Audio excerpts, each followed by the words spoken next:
안녕하세요. 정보처리 기사 필기 21년도에 시행된 3회 기출문제 데이터베이스 구축을 풀어보도록 하겠습니다. 자, 데이터의 중복으로 인하여 관계현상 처리할 때 얘기하지 못한 현상이 곤란한 현상. 자, 이 문제 너무 많이 나왔죠? 이 예제 제가 몇 번 보여드렸어요.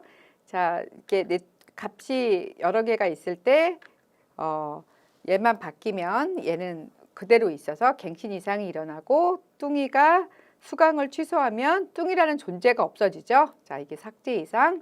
그리고 새로운 과목 신청했으나 학생이 없다면, 신청한 학생이 없다면 삽입 자체가 안 되죠. 자, 이게 삽입 이상. 자, 이렇게 세 가지 DML로 이루어진 이상현상을 이상현상이라고 합니다. 자, 답은 아노말리 1번입니다. 다음 문제 보실게요. 다음 중 기본키는, 기본키가 프라이머리 키죠. 널 값을 가져서는 안 되며 낱널이며 하나의 값만 유니크해야 되는 조건을 무엇이라는가. 무결성 존재 제약 조건은 참고로 요 세 개가 있죠. 이런 건 존재하지 않아요. 도메인은 범위고 참조는 RDB에서 프라이머리 키와 포린 키에서 조인할 때 쓰는 그 참조 무결성 제약 조건이죠. 자, 그도 한번 볼게요. 자, 개체 무결성은 뭐예요? 이렇게 우리가 흔히 아이디라고 얘기하는 건 반드시 유니크하고 낱널이어야 됩니다. 자, 이게 바로 개체 무결성이죠. 답은 개체 무결성 제약 조건입니다. 자, 43번은요. 카르테시안 프로덕트가 요새 몇 번 나오고 최근 들어서 지금 연달아 나오고 있죠. 저 카르테시안 프로덕트 수행 결과는 R1, R2를 이렇게 학년과 학과를 줬어요. 카르테시안 프로덕트는 보통 이렇게 R과 S 다른 예제를 먼저 본다면 곱하기로 표현이 되고요. 자, 여기서 속성은 어떻게, 디그리는 어떻게 돼요? 이거 R의 디그리, S의 디그리 더한 값인 이 하나, 둘, 셋, 5개가 되는 거죠. 속성의 개수는. 자, 그리고 튜플의 개수는 어떻게 돼요? R 곱하기 S에서 지금 여기 3 곱하기 2가 돼서 6개가 나옵니다. 보통 이거 나오는 일은 조인의 실수인데 뭐 이것까지 깊은 내용까지는 아실 필요 없고 결과값만 문제를 다시 한번 볼게요. 지금 R하고 R1과 R2가 나오고 있죠. 그럼 얘는 디그리가 1이니까 얘는 디그리가 2가 되겠네요. 4개가 다 2가 되겠네요. 그 다음에 튜플의 개수는 어떻게 돼요? 얘가 3이고 3이니까 2개를 곱한 3, 3은 9가 되겠죠. 잘못된 조인에서 모든 결과가 다 나오는 거죠. 1, 2, 3. 답은 4번입니다. 자, 다음 문제는 정규화에 대한 설명으로 적절하지 않은 것은. 자, 정규화는 계속 나오고 있죠. 이제 반정규화까지 이제 알고 계셔야 돼요. 자, 한번 내용을 보겠습니다. 자, 정규화는 중복된, 기본적으로 한마디로 얘기하면 중복된 데이터를 허용하지 않는 거예요. 그래서 요새 BCNF, 4NF, 5NF까지 요새는 문제가 나오고 있는데 정보가 중복 저장된 경우 동일한 정보를 하나의 릴레이션으로 변경한 경우 어느 것이 정확한지 알 수가 없기 때문에 중복된 데이터를 허용하지 않습니다. 자, 그래서 그러면 이제 갱신 이상, 삽입 이상 이런 이상 현상이 나오겠죠. 중복된 데이터를 허용하지 않음으로써 이제 무결성을 유지하고자 하는 게 목표고요. 저장 용량도 감소하죠. 그리고 속도가 느려져요. 왜냐하면 조율을 해야 되니까. 그래서 이거에 대해서 속도가 빨라지는 그런 개념이 바로 반정규화죠. 다시 한번 정리해 본다면 데이터베이스 변경 시 이상 현상을 제거하기 위해서 구조 확장 시 대지장을 최소화하기 위해서 더욱 의미 있게 데이터 모델을 제공하기 위해서 정규화를 사용합니다.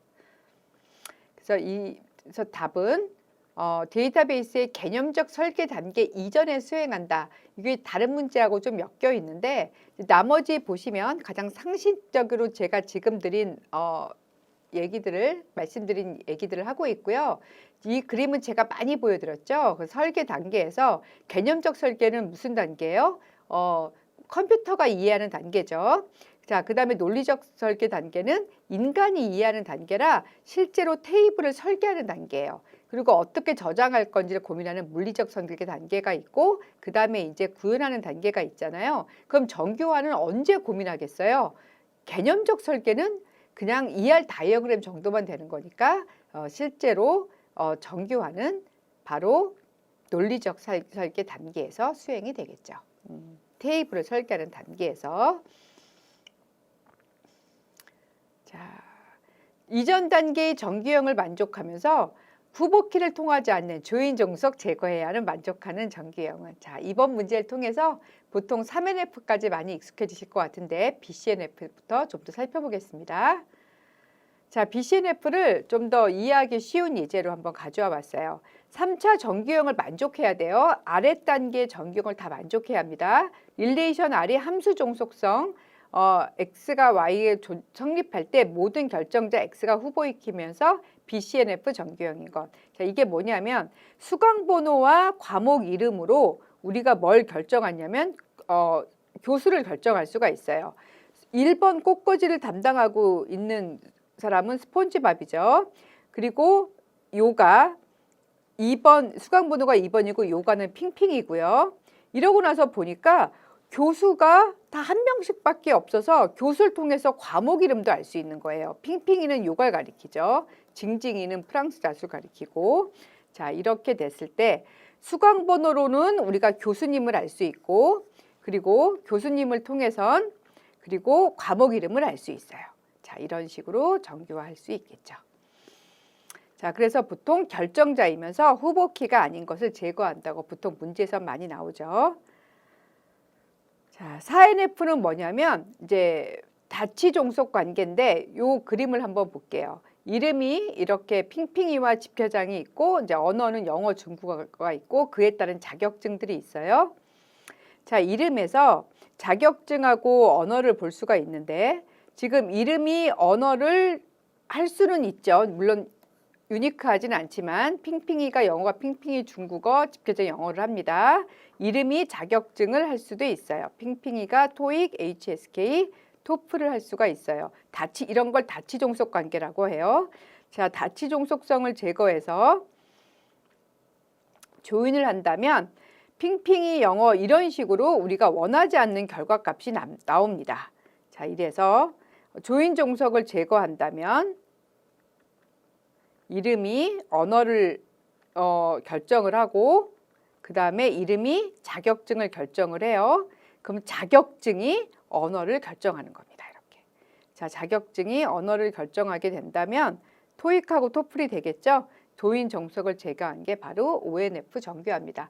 사실 이렇게 짧은 시간에 이 4NF, ONF, BCNF를 잘 이해시켜 드릴 수가 없어요. 이게 어떻게 예제를 만들어도 이게 완벽하게 이해 안 되실 것 같아서 사실 이건 좀 더 깊게 공부하시는 건 따로 공부하셔야 될 것 같고, 좀 시험 보실 땐 이런 용어들을 제가 중요하게 표시된 것만 기억해 두셔도 시험은 보실 수 있고 관심 있으신 분들은 좀 더 깊숙이 따로 공부하셔야 될 것 같습니다.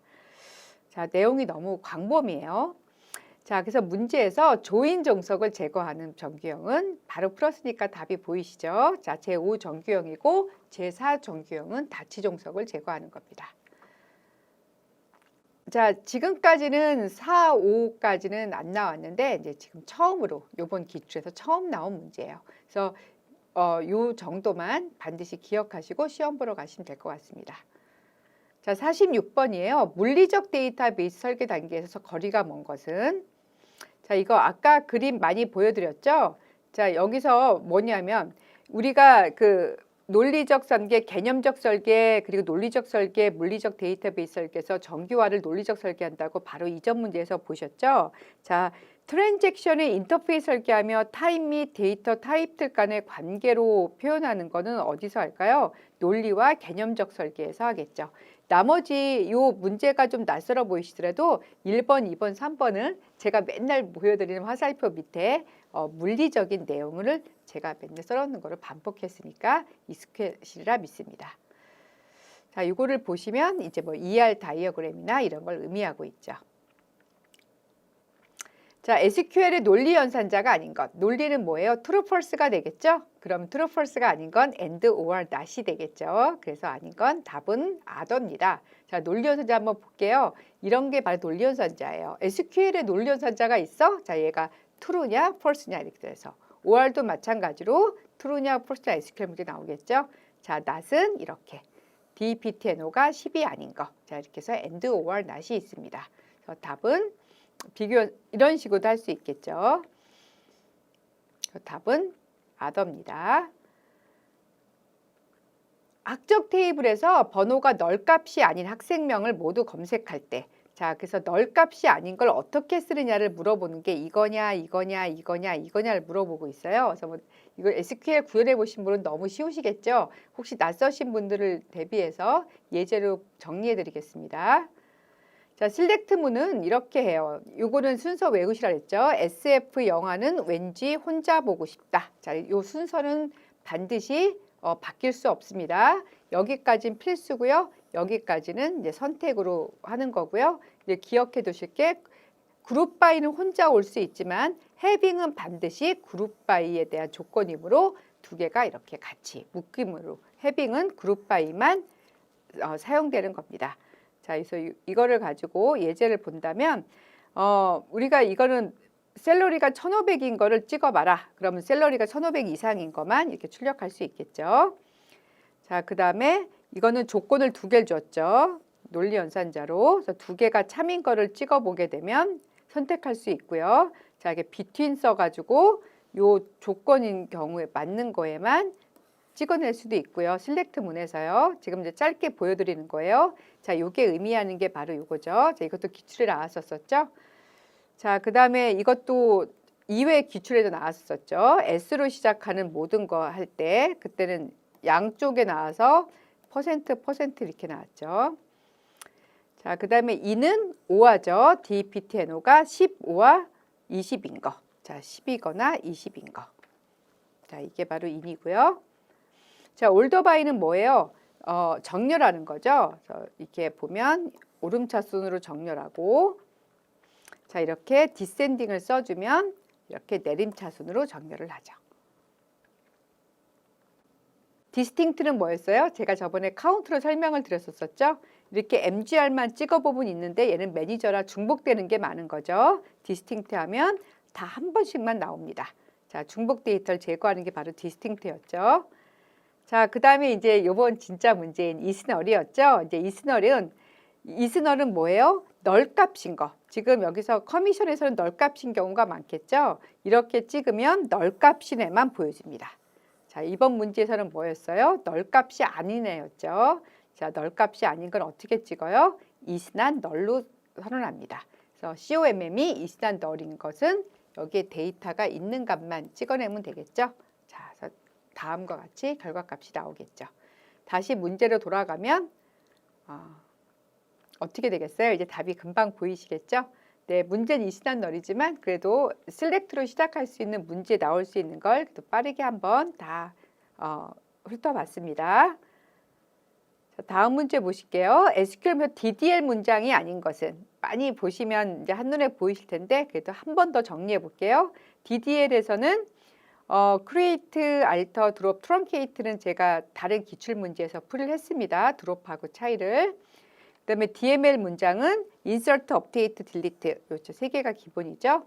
자, DCL 문장은 승인을 주고 뺏는 grant, revoke가 있고, 자, TCL은 transaction control language라 커밋과 롤백이 있습니다. 자, 이렇게 정리를 해서 보면, 자, DDL 문장이 아닌 건 delete죠. 얘는 DML 문장이죠. 자, 동시성 제어를 위해 직렬화 기법으로 트랜잭션 간의 처리 순서를 미리 정하는 방법은, 자, 이것도 21년 2회 기출문제에 나왔었죠. 자, 로킹 기법, 타임스탬프 기법 다 병행 제어를 하는 건데요. 자, 로킹 기법이 뭐였어요? 이건 제가 많이 보여드린 거죠. 내가 얘가 구두를 사러 오면 백화점 전체를 락킹하는 게 아니라 구두만 락킹을 하는 거죠. 얘가 양말을 사면 양말만 락킹을 해서 다른 사람들은 다른 쇼핑을 할 수 있게끔 해주는 게 바로 락킹 기법이죠. 이런 식으로 락킹 단위를 자극하게 되면 제어는 복잡하지만 여러 명이 동시에 사용할 수 있겠죠. 상식적인 얘기죠. 그래서 타임 스탬프 올더링은 이런 거였죠. 그래서 지금이 잔금이 돈이 2,500원이 있어요. 근데 지금 내가 10이라는 시간 이후에 돈을 5,000원을 입금해서 10 이후에는 이제 무한대로 잔금이 7,500원이에요. 이제 지금 은행에서 내가 지금 10,000원을 저금을 해요. 그래서 지금 12라는 시간에 읽어보니까 7,500원을 내가 읽을 수 있겠죠. 근데 10,000원이란 저금을 지금 아직 안 했어요. 자, 이제 저금을 했습니다. 이렇게. 저금을 했으면 어떻게 돼요? 잔금이 17,500원으로 바뀌겠죠. 17,500원으로 바뀌면서 18이라는 시간에 이걸 기록을 했어요. 그러면 어떻게 되겠어요? 이 사이에 읽으면 내가 요 12부터 18 사이에는 아직 저금을 완료한 게 아니니까 요 사이에 읽은 사람은 잔금이 7,500원으로 보이지만 이 시간 이후에 읽은 사람한테는 잔금이 17,500원으로 보이겠죠. 자, 이렇게 갱신한 데이터에 대해서 타임스탬프를 부여하여 부여된 시간에 따라서 작업을 수행하는 기법은 타임스탬프 올더링이죠. 그래서 그때 제가 이것도 말씀을 드렸죠. 다중 버전 기법이 아니라 시간이 아니라 버전별로 관리할 수도 있다고요. 자, 이렇게 병행 제어하는 방법 중에서 그래서 그때 기출 문제에서는 락킹하고 타임스탬프하고 다중 버전 기법에서 사제선다로 아닌 게 나오는 문제가 나왔었어요. 자, 내용까지 알아두시면 좋을 것 같습니다. 다시 문제로 돌아가면 처리 순서를 미리 정하는 건 바로 타임스탬프 기법이 되겠죠. 자, 51번은요. 하나의 논리적 기능을 수행하기 위한 작업의 단위. 자, 이건 너무 쉬운 문제네요. 자, 제가 맨날 같은 문제 보여드리죠. 자, 이렇게 티켓 100장이 있는데 돈 주고 내가 티켓 2장을 사서 티켓 재고가 98로 바뀌었어요. 이런 단위가 바로 트랜잭션이죠. 그래서 이 트랜잭션은 내가 커밋해서 수행하거나 롤백해서 취소할 수가 있죠. 그래서 문제를 보시면 일련의 연산들이 의미하는 것은 바로 트랜잭션입니다. 럭킹 단위에 대한 설명으로 옳은 것은 조금 아까 제가 쇼핑몰 얘기 많이 드렸죠. 제가 구두 하나 사러 갔다고 백화점 문 닫으면 다른 사람들 사용할 수 없기 때문에 어떻게 돼요? 럭킹 단위가 크면 병행 수준이 낮아집니다. 그리고 럭킹 단위가 크면 병행 제어 기법이 단순하겠죠. 자, 작으면 로크의 수가 많아지고요. 자, 럭킹의 단위는 어떻게 돼요? 최소 단위인 속성부터 전체 데이터베이스까지 럭킹은 단위가 다양하게 할 수가 있습니다. 자, 53번은요. 관계형 데이터베이스에서 다음 설명에 해당하는 키는 자, 키에 대해서 읽어보기 전에 키에 대해서 한번 정리하고 문제로 돌아와 볼게요. 지금 이렇게 프라이머리 키가 될 수 있는 거는 우리가 보통 사원번호도 있지만 어떻게 돼요? 이렇게 여기서 프라이머리 키가 캔디데이트 키, 후보 키라는 건 뭐냐면 프라이머리 키가 가능한 키. 그럼 여기서는 사원번호도 가능하죠. 그리고 주민번호도 되죠. 현실에서 보면 휴대폰 번호도 지금 유니크하고 휴대폰 번호가 없으신 분도 있겠네요. 그래서 캔디데이트 키가 안 되겠네요. 자, 이렇게 후보 키는 기본 키가 될 수 있는 키, 유니크하고 낱널이면 되겠죠. 개체 무결성을 만족하는 거. 이게 바로 후보 키고요. 대체 키는 뭐예요? 지금 내가 회사라 사원 번호를 우리 회사에 프라이머리 키를 뒀어요. 그러면은 후보 키 중에서 기본 키가 아닌 주민번호가 이제 대체 키가 되겠죠. 자, 그 다음엔 슈퍼키는 뭐예요? 유일성은 만족시키지만 최소성은 만족 못 시키는 거예요. 이를테면 사원 번호 플러스 이름해도 되고 그 다음에 학번 이름 주민번호 해도 되겠죠. 자, 유니크하죠. 낱널이죠. 하지만 최소성은 만족 못 시키는 게 슈퍼키죠. 공부를 안 하신 분들은 슈퍼키가 무슨 막강한 키 같지만 여기서의 의미는 약간 부정적인 의미도 있습니다. 최소성을 만족 못 시키기 때문에. 다시 문제로 가볼까요? 속성의 집합으로 해서 구성하는 모든 튜플에서 유일성을 만족시키지만 최소성은 만족시키지 못하는 건 슈퍼키입니다. 자, 후보키, 대체키도 알아두세요. 자, 트랜잭션의 주요 특성 중 하나로 둘 이상의 트랜잭션 동시에 병행 실행되는 경우 실행 중에 끼어들 수 없다는 게 이 중에서 무엇이냐. 자, 이거는 기억해 두셔야 되죠. 트랜잭션의 특성은 4개가 있어요. A, C, I, D. 그래서 원자성, 일관성, 독립성, 영속성. 영어로도 알아두셔야 됩니다. 예제 중에서 꼭 한글로만 나오진 않아요. 독립성도 격리성이라고 나오기도 해요. 그래서 2개 다 용어 전부 다 익숙해지시고요. 자, 원자성은 이런 거죠. 내가 지금 좌석번호 7번, 8번을 예약했는데 지금 좌석번호를 샀어요. 하나를 사고 동생하고 같이 가려고 8번도 샀어요. 사고 나서 그 다음에 어떻게 했냐면 커밋을 했어요. 2개를 사겠다고 내가 승인을 했어요. 그럼 어떻게 돼요? 두 개가 다 올, 두 개가 다 되는 거예요. 그래서 내가 7번, 8번을 하고 돈을 내는데 7번은 사고 8번은 못 샀어. 그런 건 존재하지 않고 반대로 7번은 못 사고 8번은 샀어. 그런 건 존재하지 않는다고요.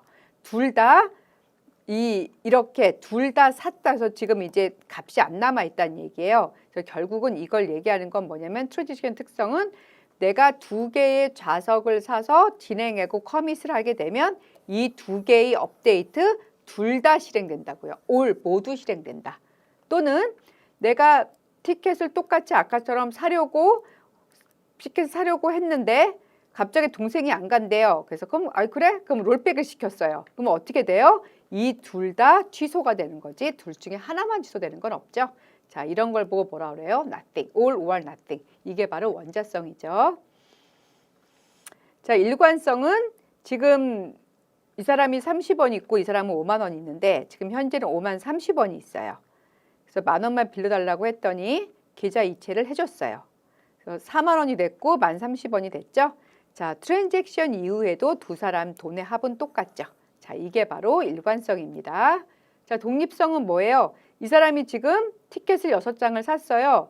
근데 사려고 하고 이제 돈을 안 내고 있는데 어떤 사람이 와서 이 좌석을 지금 동시에 진행하고 있으면 어떻게 되겠어요? 문제가 되겠죠? 자, 이럴 때 독립성은 뭐예요? 이 사람이 지금 티켓을 6장을 사려고 하고 있는데 이 사람이 끼어들 수 없게 어떻게 해요? 락킹을 거는 거죠. 그래서 이 사람이 이 좌석을 진행하는 걸 불가능하게 만듭니다. 이게 바로 뭐예요? 아이솔레이션, 독립성이에요. 다른 트랜잭션의 연산이 끼어들 수 없게 하는 거. 자, 그리고 영속성, 마지막으로 D, ACID 중에 D. 영속성은 뭐예요? 이 사람이 지금 돈을 입금했는데 지금 시스템 오류가 커밋까지 했어요. 근데 오류가 났다고 하면서 돈이 없어졌다고 하면 큰일 나겠죠? 어떻게 돼요?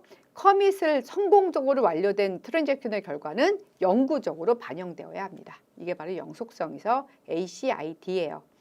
다시 문제로 와보면 여기서는 그걸 물어보고 있죠. 병행 실행될 때 하나의 트랜잭션 실행 중에 끼어들 수 없다는 것은 바로 여기서 아이솔레이션, 독립이었죠. 제가 아까 기차표 자석으로 보여드렸죠. 자, 55번입니다. 인덱스에 관련한 설명으로 틀린 것은 인덱스는 뭐예요? 제가 저번에 카드 찾기 다른 기출 문제 할 때 말씀드렸었죠. 자, 이 인덱스는 어떻게 만들어요? 얘도 마찬가지로 뷰나 테이블처럼 크리에이트 인덱스로 만듭니다. 크리에이트 인덱스에서 이름을 줄 수 있고요. 사용자가 직접 만드는 거예요. 그리고 잘 만들어졌는지 확인해 보려면 데이터 딕셔너리 또는 시스템 카탈로그라고도 하죠. 내가 만들면 딕셔너리나 시스템 카탈로그에 자기 자동적으로 적어 놓습니다.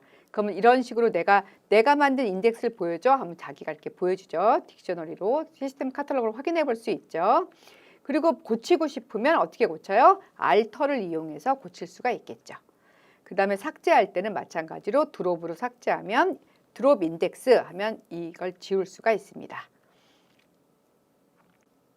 그래서 인덱스에 관련된 설명으로 틀린 게 뭐예요? 인덱스는 빨리 찾으려고 하는 거죠. 자, 비트로 인덱스는 전공자분들에겐 쉬우실 텐데 나머지 것들은 가장 중요한 걸 물어봐요. 이렇게 보면 문제가 왜 이렇게 어려워? 그럼 가장 기본을 물어봅니다. 시스템으로 자동적으로 생성하여 변경할 수 없지 않아요. 얘는 create, alter, drop을 이용해서 사용자가 직접 만드는 거고요. 지금 이게 가장 많이 나오는 문제예요. 변경할 수 없는 건 시스템 카탈로그, 즉 데이터 딕셔너리죠. 자, 56번 해빙을 사용할 수 있는 절은 제가 아까 SF는 왠지 혼자 보고 싶다 할 때 G 밑에 그룹 바이 밑에 해빙이 들어가죠. 그래서 해빙은 그룹을 제어하는 겁니다. 자, 간단한 예제를 본다면 여기 만약에 select DPTN에서 이제 그룹별로 이렇게 그룹 바이 DPTN으로 셀러리의 썸을 보여줘. 그럼 이제 이렇게 보여주겠죠. 10번, 20번, 30번. 그랬는데 다 보여주지 마. 나 지금 이거 똑같이 그룹 바이에서 셀러리의 썸을 보여주는데 썸이 9,000 이상인 것만 보여줘. 그러면 어떻게 되겠어요? 8,750은 보이면 안 되겠네요. 그러면 이렇게 9,000 이상인 것만 그룹 바이에서 어떤 제한을 걸 수 있는 게 바로 having이죠. 자, 다시 문제로 가게 되면 having을 사용할 수 있는 건 그룹 바이 절입니다. 자, 57번 볼게요. 자, 얘도 아주 기본을 물어보고 있어요. 함수 종속에 대한 표기를 어떻게 하는 것인가? 자, 자, 이거는 어떻게 될 수 있어요? 함수 종속성은 표시는 이렇게 되고요. 이런 걸 얘기하는 거죠. 지금 문제에서 보시면 속성들과의 관련성인데 x에 대한 y 값은 항상 하나예요. 그래서 y가 x에 종속되어 있는 걸 의미하는 거예요. 예를 들어서 id가 소철봉이면 자, 이걸로 이름이 뭔지 알 수 있죠. 자, 이걸로 등급을 알 수 있습니다. 자, 그래서 이거를 표현하는 이거를 우리는 표현을 함수 종속성 표현을 이런 식으로 합니다. x는 결정자, y는 종속자. 그래서 답은 네, 3번이죠. 자, 58번은요. 관계대수에 대한 설명은 자, 이거 관계대수는 많이 나오겠죠. 지금까지 관계대수는 여러 번 나왔는데 관계 해석은 아직 많이 나오진 않았어요. 그래서 둘 다 알아두셔야 되지만 여기서는 관계대수 한 번 더 정리하고 가게 됐습니다. 자, 관계대수는 반드시 기억해둘 내용을 제가 정리해 보면 일단 RDB에서 어떻게가 되게 중요해요. 어떻게 유도하는지. 그다음 기술하는 절차적인 언어예요. 그래서 얘를 외우실 때 대어절 이렇게 외워두세요. 대어절. 자, 그래서 이 연산자, 피연산자 결과도 모두 릴레이션입니다. 그래서 순수 관계 연산자의 select, project, join, division이 있고 집합 연산자의 합집합, 교집합, 차집합, 교차곱이 있죠. 카르테시안 프로덕트죠. 그래서 관계대수에 대한 설명을 틀린 건 뭐냐면 이거는 관계대수는 제가 어떻게와 절차적, 대어절 외우라고 말씀드렸죠. 그래서 언어하는 릴레이션을 정의하는 방법을 제공하며 절차적인 언어이죠. 그래서 아까 말씀드린 대로 모든 결과가 모두 릴레이션입니다. 집합 연산, 순수 관계 연산 구분된다고 몇 번 말씀드렸죠. 자, 어떻게 되는 건지 순서를 명시합니다. 자, 59번은요. 관계 데이터베이스에서 관계대수 연산이 아닌 것은 지금 말씀드린 게 나왔었죠. 자, 디비전 프로젝트 조인. 조금 아까 보여드렸으니까 이거 쉬울 것 같은데 자, 디비전은 이건 많이 나왔으니까 그냥 넘어가겠습니다. 관계대수 연산의 기본이 프로젝트. 보통 SQL 문장에서 셀렉트 역할을 하죠. 그래서 이런 뭐 기호 연산도 문제에서 많이 나왔었어요. 그래서 여기서 학번 이름하고 하면 학번 이름 이렇게 속성 값이 나오는 게 바로 프로젝트입니다. 그리고 select는 수평, SQL 문장에서 where 조건이죠. 자, 그래서 학과가 컴공인 사람만 보여줘라. 그러면 다람이하고 이렇게 스폰지밥이 나오겠죠. 자, 이게 바로 select고요. 자, 표시도 같이 알아두세요. 자, 그다음에 조인은 두 개를 학과와 같은 걸 조인을 하게 된다면 스폰지밥이 컴공이고 담당 교수님이 누군지도 조인해서 알아볼 수 있겠죠. 자, 표시도 같이 알아두시고요. 자, 그 다음에 디비전은 좀 특별하죠. 그래서 이거는 학생 나누기 디비전 선택학과가 되면 일단 선택학과를 빼놓고 선택학과에 있는 학과를 빼놓고 결과물은 학번하고 이름만 나온다는 거죠. 그래서 전자와 전자와 전기가 있는 뚱이와 징징이가 나올 겁니다. 전자와 전기가 있는 뚱이와 징징이가 이렇게 나오겠죠. 자, 그 다음에 학생 나누기 선택학생을 하면 어떻게 돼요? 그러면 선택학생 학번과 이름을 제외한 학과만 결과물이 나오고요. 스폰지밥과 뚱이가 있는 뭐가 나와요? 컴공과 전자가 이렇게 나오겠죠. 자, 이게 바로 디비전이죠. 자, 그래서 문제에서 보시면 답은 포크예요. 포크는 어디서 보셨어요? 프로그래밍 언어 시간에 이 포크 많이 나오죠. 이렇게 프로세스 나뉘는 거. 유닉스에서 새로운 프로세스를 생성하는 명령어죠. 네, 그래도 다른 기출에서 나왔던 예제로 보여드립니다. 이게 어디서 많이 봤더라 하실 것 같아서요. 자, 마지막 문제예요. 무결성 규정과 관련된 설명으로 틀린 것은 자, 무결성 규정에는 데이터가 만족해야 될 제약 조건, 규정을 참조할 때 사용하는 식별자 등의 요소가 포함되어 있다. 자, 무결성 규정은 뭐가 있어요?